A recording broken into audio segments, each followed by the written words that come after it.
आइए महसूस करिए जिंदगी के इस ताप को, मैं ले चलूंगी चमारों की गली में आपको। खिलती सी धूप, चीड़ की छाँव, बर्फ से ओढ़े चादर, वही छोटा गाँव। खिलती सी धूप, चीड़ की छाँव, बर्फ से ओढ़े चादर, वही छोटा गाँव। जिस गली में आज मैं खड़ी हूँ वो जाटव समाज की एक ऐसी गली है जो मुझे वहाँ तक लेके जाएगी जहाँ मुझे वो वायरल बच्चा जिसकी मुस्कान कई दर्दों को समेटे हुए दिखाई पड़ती है वो दिखाई देगी। मैं उस बच्चे की बात कर रही हूँ जिसका नाम है राज, जो राजस्थान के बमनपुरा गांव में रहता है और उसके माता पिता दोनों नहीं हैं। उसकी दादी उसे पाल पोस रही है और यकीन मानिए जब वो वीडियो वायरल हुआ तो बहुत लोगों के मन में एक बहुत बड़ा सवाल आया कि हमारा दुख तो, हमारा दर्द तो दर्द है ही नहीं। जब इस मासूम की आंखों में वो चमक, वो दुख, वो परेशानी दिखी तो वाकई लगा कि दर्द इसे ही कहते हैं। तो हमने सोचा क्यों ना आपको ग्राउंड रिपोर्ट दिखाई जाए। जब एक टीचर ने उस बच्चे को कपड़े दिए, उस बच्चे के चेहरे पे मुस्कान थी, सब कुछ था, लेकिन सोचा गया कि ग्राउंड पे चला जाए और आपको वो हकीकत दिखाई जाए कि असल में ज़िंदगी क्या हो सकती है, असल में ज़िंदगी कितनी दुखद, कितनी दुख भरी हो सकती है। तो ये जानने के लिए हम राजस्थान के बमनपुरा गांव पहुंचे, जहां हम राज के परिवार वालों से मिलेंगे, उनसे बात करेंगे, राज से मिलेंगे और जानेंगे कि आखिर इतनी परेशानी में इतनी व्यवस्था कैसे नहीं मिल पाती है लोगों को। और आज भी जब हम 21वीं सदी अमृतकाल की बात करते हैं तो हमें कुछ ऐसी तस्वीरें दिखती हैं। इसीलिए मैंने अपने इस पूरे ग्राउंड रिपोर्ट की शुरुआत ही इसी से कही। आइए महसूस करिए जिंदगी के इस ताप को, मैं ले चलूंगी चमारों की गली में आपको। चीड़ की छाँव, बर्फ से ओढ़े चादर, वही छोटा गाँव। राज से मैं पहले मिलवाती हूँ। राज, ये राज है जिसे आपने वायरल वीडियो में देखा है। राज आज तैयार है, नई ड्रेस पहनी हुई है। राज, ये नई ड्रेस है ना? कहाँ जा रहे हो? स्कूल जा रहे हो?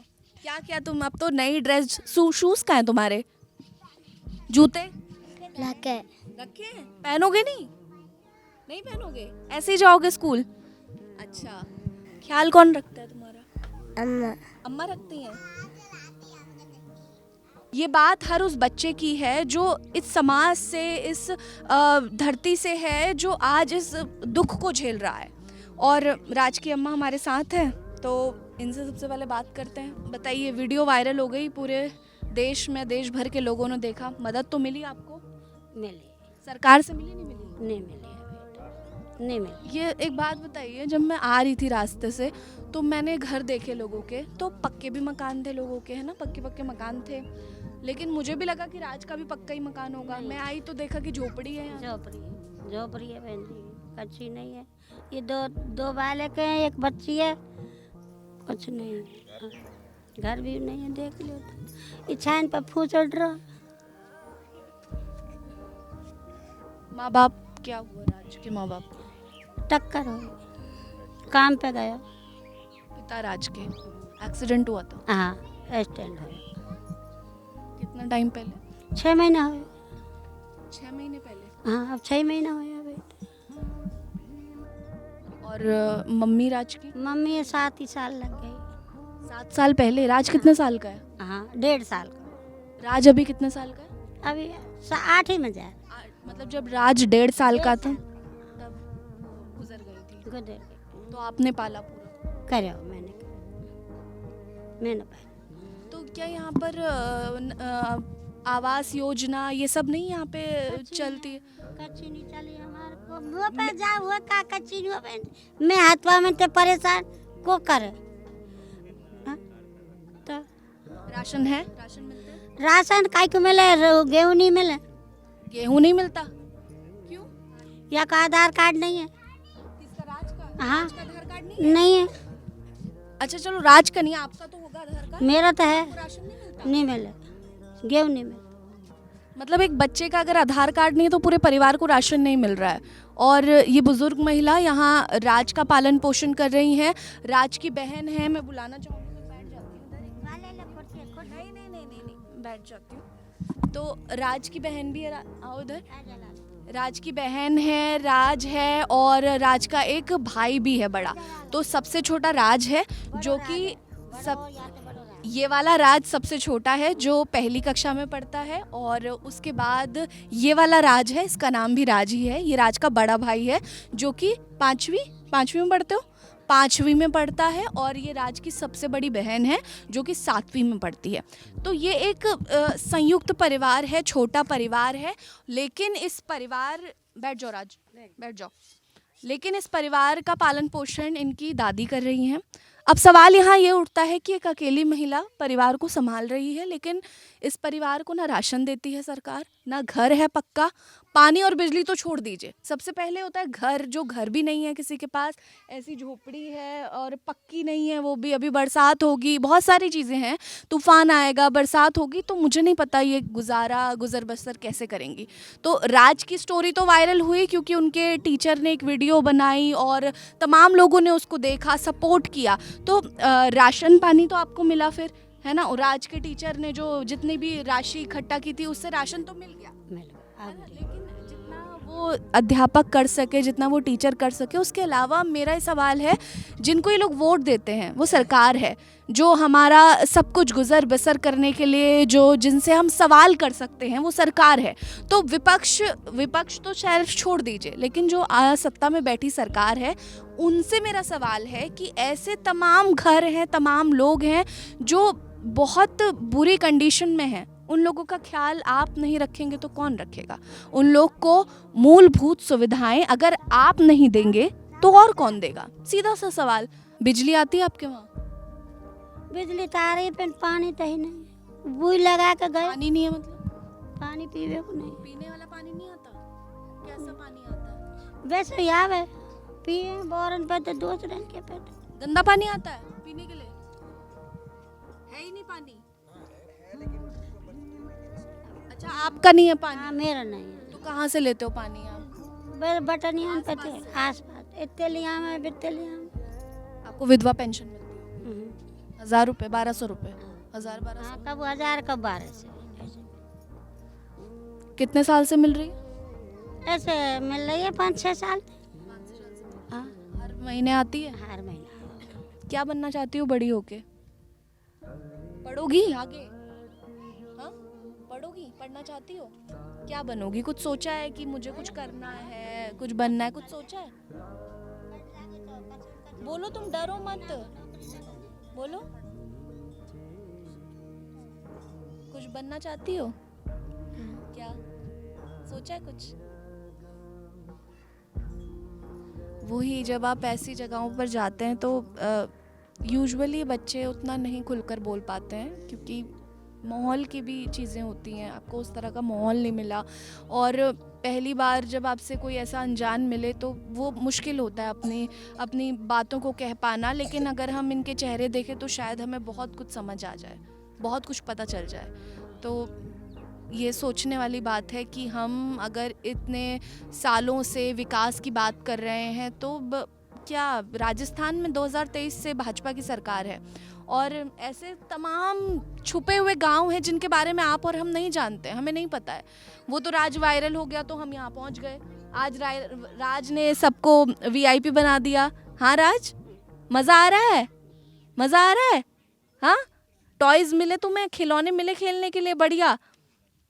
चलो अब तो बच्चा है, लेकिन इस झोपड़ी में दरवाज़ा भी नहीं है, नहीं है मतलब कोई अंदर आ भी जाए तो मुझे नहीं लगता कोई सेफ्टी है। अब घर में एक बच्ची भी है, इसकी भी सेफ्टी ज़रूरी है। और ये जितनी जिम्मेदारी इनकी है उससे कई गुना ज़्यादा सरकार की है कि एक महिला जो कि अकेले पूरे परिवार को संभाल रही है, पाल रही है, उसके पास कम से कम एक पक्का मकान तो होना चाहिए। एक पक्का मकान तो वो उसकी मूलभूत सुविधाओं में से एक आ सकता है। जब हम इतने बड़ी वादे कर सकते हैं, इतने बड़े योजनाएं निकाल सकते हैं, तो ये पक्का मकान क्यों नहीं दे सकते किसी को? तो यही मेरा सवाल है, यही मेरा जवाब भी है। जब हम ऐसी घटनाएं देखते हैं जो बच्चों के साथ हो रही हैं, महिलाओं के साथ हो रही हैं, तो आप बताइए, जहां एक दरवाज़ा तक नहीं है वहां इस बच्ची की सुरक्षा, इस बच्चे की सुरक्षा, इस बच्चे की सुरक्षा और खुद इन बुजुर्ग की सुरक्षा कैसे हो सकती है? आप खुद इस बात का जवाब दीजिए। आपने राज को बहुत सपोर्ट किया, अभी राज स्कूल जाने वाला है, चले स्कूल? चलना नहीं है? चले, चलो फिर हम भी चलते हैं। अब हम चलते हैं राज के स्कूल और वहाँ जाके मिलेंगे सबसे और देखते हैं कि स्कूल की क्या हालत है। राज के परिवार से तो हमने आपको मिला दिया, सबको दिखा दिया कि कैसे क्या सिचुएशन है, घर भी आपने देख लिया। तो ये एक ही कमरा है, छोटा सा कमरा है जहाँ ये लोग अपना गुजर बसर करते हैं। आप देखेंगे आसपास आपको पक्के मकान दिख जाएंगे, आप वो देखिए, वो भी पक्का मकान है, ये भी पक्का मकान है। और जब हम रास्ते में भी आ रहे थे तो भी हमें पक्के ही मकान दिखे, लेकिन मुझे लगा था राज के पास भी कोई ना कोई मकान तो होगा। आप देखिए, झोपड़ी के ऊपर कुछ तिरपाल बिछी है, उसके ऊपर कुछ बैग पड़े हुए हैं जिससे वो जो अंदर पानी ना आ सके उसके लिए वो छेद भरने के लिए बैग्स वगैरह रखे हुए हैं। तो हालत तो गंभीर है, लेकिन अब सरकार से बस यही उम्मीद है कि इस गंभीर हालत को वो देखें और कुछ तो मदद करें। मूलभूत सुविधाओं से तो इस परिवार को वंचित ना रखा जाए। माना कि ये लोग एक ऐसे समाज से आते हैं, एक ऐसे उससे आते हैं जहां लोगों को बहुत पिछड़ा समझा जाता है, लेकिन आज हम 21वीं सदी की बात कर रहे हैं, जहां विकास की बात कर रहे हैं, तो विकास के नाम पर हमें ये तो नहीं देखना है। तो मेरी तमाम सरकार से, तमाम प्रशासन से दरख्वास्त है, इनको पानी मुहैया करवाया जाए। और मेरी वीडियो अगर आप तक पहुंच रही है तो पानी की मूलभूत सुविधा एटलीस्ट इन तक पहुंच सके, पीने का पानी इन्हें मिल सके, इसका आप लोग ख्याल रखिए। आपकी जिम्मेदारी है और अपनी जिम्मेदारी को पूरा करिए। चले राज स्कूल चले? चलो आ जाओ, चलो तुम लोग भी चलो। स्कूल नहीं जाना?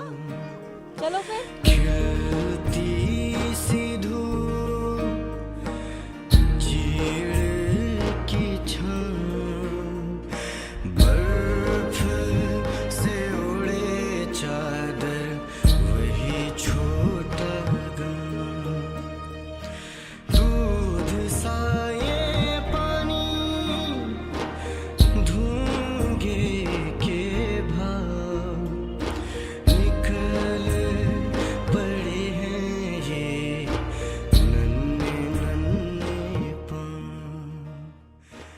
हम राज के स्कूल चल रहे हैं और चलते चलते थोड़ी बात भी कर लेते हैं। ये राज की बड़ी बहन है, तो मैंने एक बहुत नॉर्मल सा सवाल पूछा कि तुम लोग के वहाँ पे वॉशरूम वगैरह बने हुए नहीं बने हुए?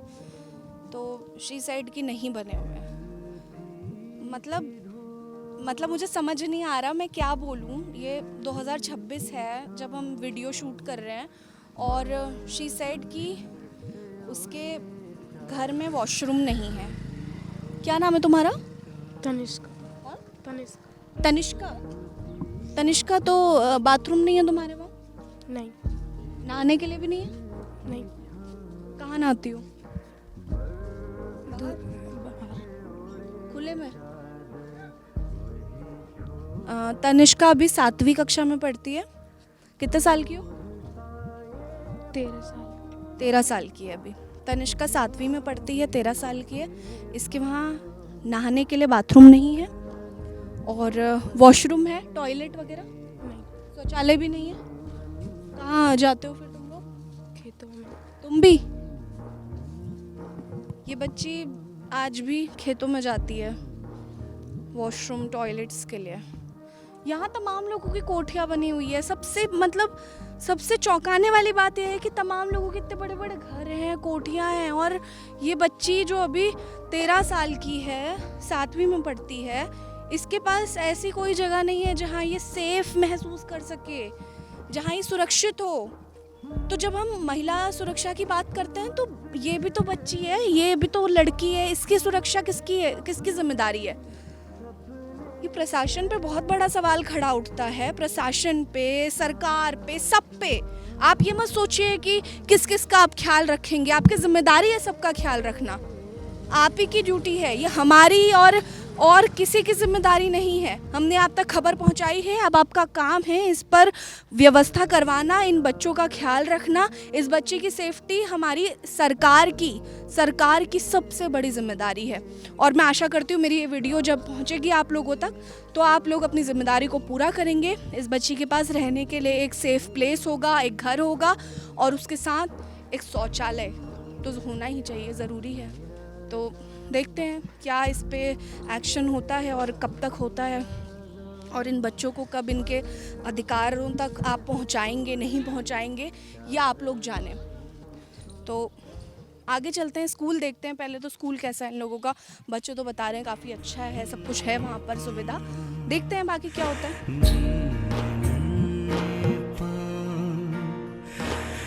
हम स्कूल पहुँच चुके हैं, स्कूल की एंट्री है ये।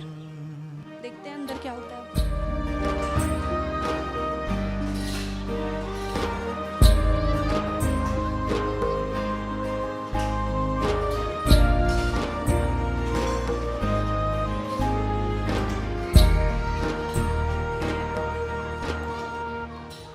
मुट्ठी में किस्मत, आँखों में सपने, सपने जैसे आसमान। हम आज राज के स्कूल तक पहुंच गए, बमनपुरा गांव में मौजूद, राजस्थान में। आपने एक वायरल वीडियो देखा जिस वीडियो ने आपके हमारे दिलों को छू लिया। इस वीडियो ने दुनिया भर में एक मुहिम छेड़ दी कि राज की आंखों में जो मासूमियत थी वो दुनिया ने देखी, लेकिन उसको दिखाने वाला कौन, ये आप सब जानते हैं, राज के टीचर जिनका नाम शुभम है।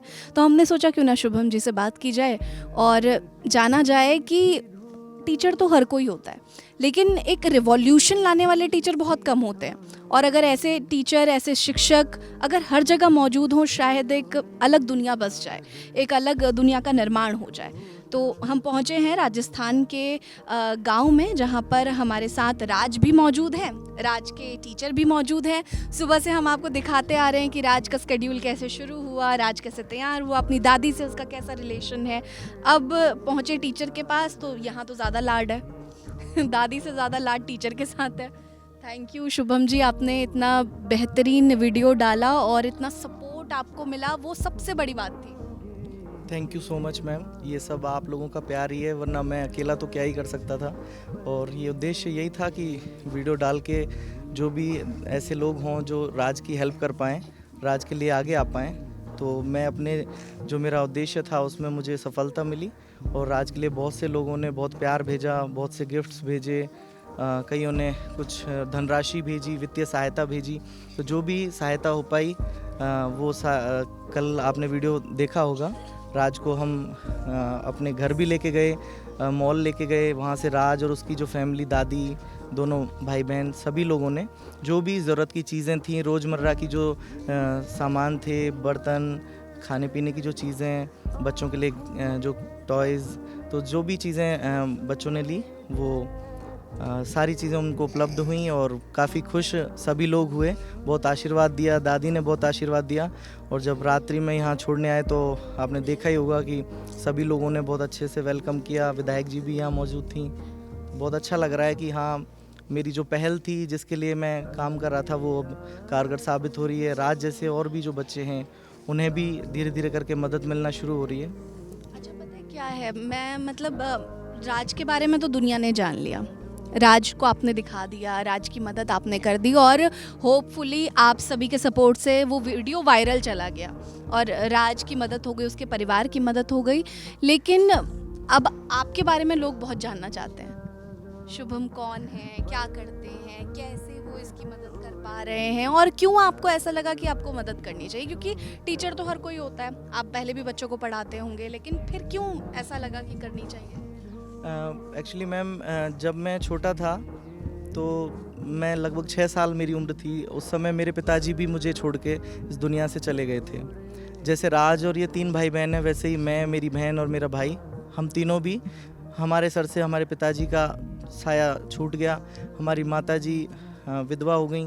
माताजी ने बहुत संघर्ष किया जीवन में, उन्होंने फिर से पढ़ाई शुरू की, पढ़ना स्टार्ट किया और पढ़ाई स्टार्ट करके हर एक जो फॉर्म्स वगैरह होते थे मुझे बोलती हैं शुभम मेरा फॉर्म भर के आ बेटा, और मैं भी मम्मी जैसे जिस चीज़ के लिए बोलती थी, आजकल तो बहुत सारे ई मित्र वगैरह होते हैं, खुद घर पे भी भर लेते हैं, उस टाइम पे दूर हुआ करते थे ई मित्र, तो मैं मम्मी जैसे बोलती मैं तुरंत फॉर्म भर के आ जाता था। तीनों भाई बहन में सबसे बड़ा भाई मैं ही हूँ, और मेरे जो छोटे भाई बहन हैं उन लोगों ने भी मतलब हमेशा मेरे ही आदर्श उन्होंने स्वीकार किए, मेरे एक नक्शे कदम पे वो चलते रहे और आज भी चल रहे हैं बहुत अच्छे से। मैं आज भी देखता हूँ तो मुझे लगता है कि मैंने जो उनको सिखाया है पापा की कमी में जो मैं उनको दे पाया, तो मुझे बहुत खुशी होती है कि वो जैसा मैं हूँ सेम वैसे ही उनमें संस्कार जो हमारे माता पिता ने दिए हैं वो हैं। मैं बता रहा था कि जब मैंने चीज़ें देखी कि कैसे एक बिना पिता के एक बचपन कैसे गुजरता है, तो ये चीज़ें काफ़ी बहुत भावुक कर देने वाली रहीं। हमेशा पापा की याद आती थी, हमेशा देखते कि पापा क्या मतलब पापा अगर आज होते तो शायद कैसा होता। शादी में भी मैं जब घोड़ी चढ़ रहा था उस टाइम पे भी मतलब मुझे काफ़ी टाइम लगा, मैं भावुक हो गया और मुझे लगा कि अब सिचुएशन ऐसी थी कि भाई उस टाइम रो गए तो फिर वो भी थोड़ा सा मतलब शेमफुल रहेगा, लेकिन पापा की याद ऐसे ऐसे समय पे आती है कि आज अगर पापा होते तो मुझे इतना सब नहीं देखना पड़ता, क्योंकि जब मैं घोड़ी चढ़ रहा था, मैं दूल्हा बना हुआ था, तब मेरे फ़ोन मेरे कान पे लग रहा था, फोटोग्राफर बोल रहे थे कि अरे भैया 1 मिनट एक फ़ोटो लेना है, नीचे कर लो। तो चीज़ें ऐसी रहीं कि मैं और मेरा छोटा भाई हम लोगों ने ही बचपन से हमने बहुत कुछ देखा है। लेकिन मेरे ननिहाल जो है, ननिहाल पक्ष हैं, मेरे जो मामा जी नाना जी हैं, उन्होंने बहुत सपोर्ट दिया, हमेशा से उनका हाथ हमारे सर पे रहा और आज तक वो हमारे साथ हैं और कंधे से कंधा मिला कर के वो हमारे साथ खड़े हैं। मैं जब 11th क्लास में था तो भगवान की कृपा से हमारी माताजी जो हैं वो पटवारी पद पर आसीन हुई, उनका चयन हुआ और तब जा कर के हमें थोड़ा रिलैक्स मिला, हमारी जो फाइनेंशियल कंडीशन है वो थोड़ी सुधरने लगी। उसके बाद में जब मैंने 12th कर ली, उसके बाद घर वाले, मैं चाहता था कि मैं या तो डिफेंस में जाऊं, कुछ देश के लिए करूं, या फिर मैं सोचता था कि मुझे बनना है तो या तो मैं इंजीनियर बनूं, बड़ा कुछ नाम करूं। लेकिन चीज़ें ऐसी रहीं कि घर में कोई कुछ बड़ा भी नहीं था, दादाजी भी एक्सपायर हो गए थे, पिताजी अकेले भाई थे, चाचा जी भी नहीं, ताऊ जी कोई नहीं था, तो मैं बड़ा था। माताजी को भी ये डर था कि बाहर कहीं जाएगा कैसा रहेगा, क्या होगा। जैसे ही मैं 18 ईयर्स मेरे कंप्लीट हुए वैसे ही मेरा जो सिलेक्शन है अध्यापक पद पर हुआ और मैं 18 वर्ष की उम्र में ही अध्यापक बन गया। और मेरा बाड़मेर, मेरी जॉब जो है फर्स्ट पोस्टिंग मेरी बाड़मेर थी, वहाँ मैंने 3 महीने काम किया। लेकिन वहीं से मैंने उसी समय मैंने ये संकल्प ले लिया था कि मुझे जो मासूम बच्चे हैं इनके लिए कुछ करना है, मुझे इनका भविष्य बनाना है। और मैं ये मानता हूँ कि अगर शिक्षक के लिए एक राष्ट्र निर्माता जो शब्द है वो है तो मैं नहीं मानता कि एक शिक्षक को ये 10 से 4 वाले जो टाइमिंग है, इस टाइम के अकॉर्डिंग एक अपनी जो या फिर अपनी जो आजीविका निकालने वाला एक पद मैं इसे नहीं समझता हूँ। और मैं यही समझता हूँ कि अगर आप बच्चों से जुड़े हुए हैं, अगर आप एक शिक्षक हैं, तो ये आपकी जिम्मेदारी है कि आप बच्चों को एक सुरक्षित भविष्य का सपना दिखाएं और उस सपने को पूरा करने के लिए आप जो कर सकते हैं, आप जितना कर सकते हैं, आप उसमें अपना जी जान लगा दें। और मैं एक चीज़ बताना चाहूँगा, ये जो हमारे युवा होते हैं, युवा वर्ग हैं, यूथ हैं, यूथ को रहता है कि पहले काफ़ी लोग हैं जो टीचर बनने के लिए तैयारी करते हैं, बहुत भीड़ होती है शिक्षक बनने के लिए, काफ़ी लोग फॉर्म भरते हैं। उससे पहले सब लोग सोचते हैं मैं शिक्षक बन जाऊंगा, बच्चों को पढ़ाऊंगा, ये करूंगा वो करूंगा, सपने बहुत अच्छे होते हैं उनके, बहुत बढ़िया सोचते हैं, देखते हैं। लेकिन जैसे ही चयन हो जाता है उसके बाद में शायद, क्या मैं आपसे पूछ रहा हूँ, क्या हम वही चीज़ें कर पा रहे हैं? क्या आप वो चीज़ कर पा रहे हो जो आपने शिक्षक बनने से पहले सोची थी? क्या आप उसी डेडिकेशन के साथ में काम कर पा रहे हो? शायद मुझे लगता है कि ये चीज़ें ध्यान देने योग्य हैं। और ऐसे जो मासूम, राज जैसे जो मासूम हैं, बेसहारा हैं, जिन्हें हमारे सहारे की, जिन्हें हमारे प्यार की, दुलार की ज़रूरत है, तो उन लोगों के लिए हम वो प्यार, वो दुलार उनको दें और उन्हें सपोर्ट करें। और ऐसा नहीं है कि भाई ये राज तो अभी वायरल हुआ, राज जैसे अनेक बच्चे हैं, बहुत सारे बच्चे हैं। वो अगर आप ऐसा कहीं भी कोई बच्चा देख रहे हैं तो मैं तो ये कहता हूँ कि अगर आप एक बच्चे को भी शिक्षा से जोड़ पाए या उसके लिए कुछ कर पाए तो ये अपने आप में भगवान का पुण्य कर्म होगा। और भगवान देखते हैं और भगवान भी उसी को आगे बढ़ने की प्रेरणा देते हैं या उसे ही आगे बढ़ाते हैं जो निस्वार्थ भाव से काम करता है। और यही मेरे सिद्धांत हैं। इसीलिए मुझे कभी भी ये नहीं लगा, गांव वाले यहाँ हैं, युवा साथी हैं, आप पूछ सकते हैं कि मैं 10 से 4 का कार्य करने वाला एक शिक्षक हूँ। क्या मैं सिर्फ़ और सिर्फ अपने सुबह 10 बजे आना, अपना टिफ़िन खाना, शाम को पढ़ा के चले जाना, सिर्फ मैं यहीं तक सीमित नहीं हूँ, ना ही मैं कभी रहना चाहता हूँ। मुझे जब भी लगता है मुझे गाँव वालों को मेरी ज़रूरत है, मैं समय समय पर गाँव में बैठकें लेके उनकी समस्याओं के बारे में भी सुनता हूँ। मैं अपने स्तर पर प्रयास कर रहा हूँ। जैसे आज अभी आधार के लिए बच्चे आधार जो प्रॉब्लम्स आ रही थी आधार में, आधार नहीं बन पा रहे थे, अपडेशन नहीं हो पा रहे थे, तो हमारी चीज़ें ऊपर तक पहुँची। और आज उसी बदौलत जो बच्चे जो मासूम, अब इन्हें ले जाने वाला कौन है? इनकी दादी तो इन्हें ले जा नहीं सकती भाई। जिनके माता पिता नहीं है या जिसके पिताजी नहीं है, वो बच्चे किसके साथ जाएं? छोटे बच्चे हैं तो उनके लिए। राज के अलावा लगभग 25 से 30 बच्चे ऐसे हैं जिन्होंने अपने माताजी को, किसी ने पिता को, इन्होंने अपना बचपन ऐसे गुजार दिया है कि जैसे मान लो इनका कोई हो ही नहीं। मैं जब देखता हूँ, मैं इनके घर जाता हूँ, तो मुझे लगता है कि ये कैसे अपना जीवन गुजार रहे हैं। चलिए हमारे ऊपर, जब हमने अपना जीवन मुश्किलों में गुजारा तो हमारे साथ हमारे ननिहाल पक्ष था, मेरे मामा जी, मेरे नाना जी हमारे साथ थे। लेकिन मैं जब इनकी तरफ देखता हूँ तो ऐसा लगता है जैसे इनका तो कोई है ही नहीं, इन लोगों के लिए कौन आएगा। तो मुझे ये सब चीज़ें मुझे इनसे जोड़ देती हैं। और मैं अपने स्तर पर जो भी मेरे से बन रहा है, आज भी आप बैग अगर मैं आपको दिखाऊंगा तो उसमें लगभग 8-10 जोड़ी कपड़े बच्चों के रखे हुए हैं। और आप सब लोग गवाह हैं इस चीज़ के कि हमेशा मेरा बैग भी भरा रहता है। कभी गाड़ी से आता हूं तो मेरी जो डिग्गी है गाड़ी की वो भरी रहती है। और मैं लगभग बच्चों को हर दिन, कोई विरले ही कोई एक आध दिन ऐसा जाता है कि जब बच्चे ड्रेस या कोई गिफ्ट नहीं ले पाते। और मुझे ये लगता है कि अगर मैं काबिल हूँ, अगर कहीं से कोई कुछ सपोर्ट भेज रहा है तो मुझे बच्चों के लिए करना चाहिए, मेरे स्तर पे करना चाहिए। और लोग अगर सपोर्ट कर रहे हैं तो उनके माध्यम से करना चाहिए। राज की वीडियो वायरल हो गई, सभी लोग राज के पास आ रहे हैं, लेकिन राज जैसे और भी तो लोग हैं। एक राज को बहुत सारा सपोर्ट मिल रहा है, औरों को तो कुछ नहीं मिल रहा। तो मैं तो बस यही चाहता हूँ कि मैं सिर्फ और सिर्फ राज के लिए ही नहीं, मैं यहाँ के एक एक बच्चे के लिए मैं जीना चाहता हूँ, उनके लिए कुछ करना चाहता हूँ। और ऐसा नहीं है कि मैं सिर्फ ये इस गाँव के लिए, हमने शुभम संकल्प फाउंडेशन नाम से एक NGO का हम शुभारंभ करने जा रहे हैं। और लोग काफ़ी जुड़ चुके हैं, वो सब लोग इसमें जुड़ने के लिए तैयार हैं। तो मैं ये चाहता हूँ कि जल्दी से हमारा जो NGO है, अभी हमने रजिस्ट्रेशन कर दिया है, शायद इस वीक में वो वहाँ से क्लियर भी हो जाएगा, अप्रूवल मिल जाएगा।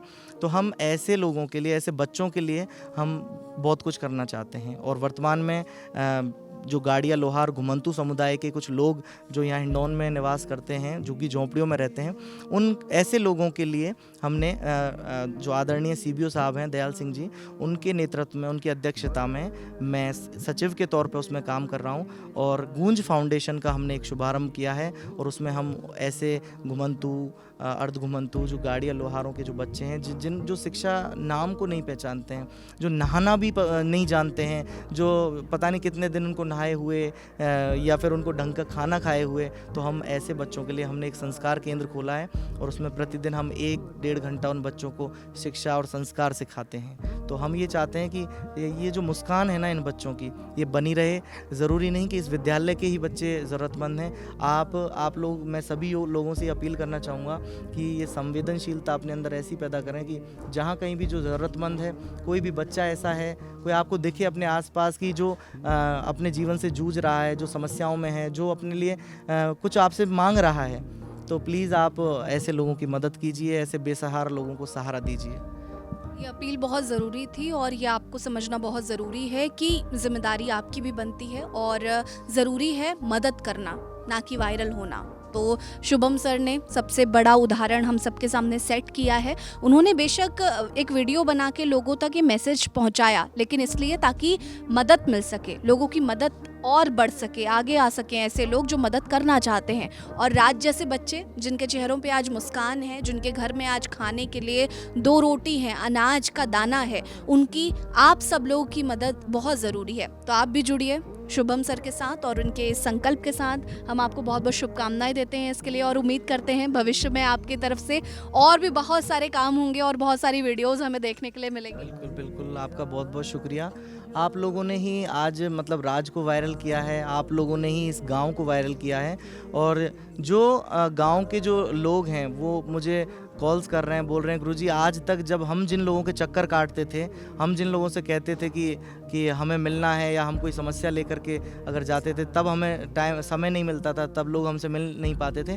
और आज एक वीडियो के माध्यम से इतना रिवॉल्यूशन देखने को मिला कि सभी नेता जो भी जनप्रतिनिधि हैं वो आ रहे हैं, समस्याओं को सुन रहे हैं। लेकिन मैं ये चाहता हूँ कि सिर्फ वो समस्याओं को सुने ही नहीं, उन पे अपना जो भी एक्शन वो ले सकते हैं, जो भी कार्य कर सकते हैं वो करें। और मैं आप लोगों से यही विनती करता हूँ कि ऐसे जो मासूम हैं उनको प्लीज़ आप सहारा दें, उनका संबल बने। और जो ये राज जो हुआ है वायरल, ऐसे ही आप जो भी बच्चा अगर कोई ऐसा दिखता है प्लीज़ शेयर करें, हमारे फाउंडेशन से जुड़ें। और बस यही कहना चाहता हूँ आप लोगों से कि बहुत बहुत धन्यवाद। राज बोलता ही नहीं है, शर्माता है राज, है ना राज? कैसे लगते हैं गुरुजी? अच्छे लगते हैं। कितने का अच्छे बेटा? बहुत अच्छे लगते हैं। तो गुरुजी के साथ जाओगे? घर जाओगे गुरुजी के साथ उनके? वहीं चले जाओ, जाओगे? हाँ अम्मा? अच्छा चलो बताओ क्या बनना है तुम्हें बड़े होके? बताओ बेटा। कुछ सोचा है क्या बनोगे? बता रहे थे ना उस दिन फौजी बनना, बता रहे थे ना फौजी फौजी बनना है। राज अभी छोटा है, मासूम है, लेकिन इसकी आंखें, इसकी मुस्कान बहुत कुछ कहती हैं, बहुत कुछ गवाही देती हैं हमें, बहुत ऐसे सपनों की, बहुत ऐसी उम्मीदों की जो शायद इंडिया में, भारत में मौजूद हर बच्चा एक सपना देखता है। और हम उम्मीद करते हैं नेटड्रिक न्यूज़ इस ग्राउंड पर सबसे पहले पहुंचा है। और मेरी उम्मीद है कि अब अगर मैं 1 साल बाद या 6 महीने बाद आऊं तो मुझे एक नई तस्वीर देखने के लिए मिले, शायद प्रशासन जाग जाए। आप लोगों का सपोर्ट बहुत ज़रूरी है, अपना सपोर्ट बरकरार रखिए। और इस गांव को, बमनपुरा गांव को एक बदलाव की बहुत ज़रूरत है। ज़रूरी नहीं है कि जहां पिछड़ा समाज मौजूद हो, जहां दलित समाज मौजूद हो, वो हमेशा अभाव में ही रहे, ये ज़रूरी नहीं है। इसीलिए विकास की जो सीमाएं हैं वो यहाँ तक पहुँचनी बहुत ज़रूरी हैं। विकास की जो एक अपनी हमने प्रतिकल्पना कर रखी है कि हमने सोचा है विकास इस तरह होना चाहिए, तो वो विकास हमें यहाँ देखना ज़रूरी है। तो आप सबका सपोर्ट ज़रूरी है, प्रशासनिक स्तर पर भी, सरकार के स्तर पर भी।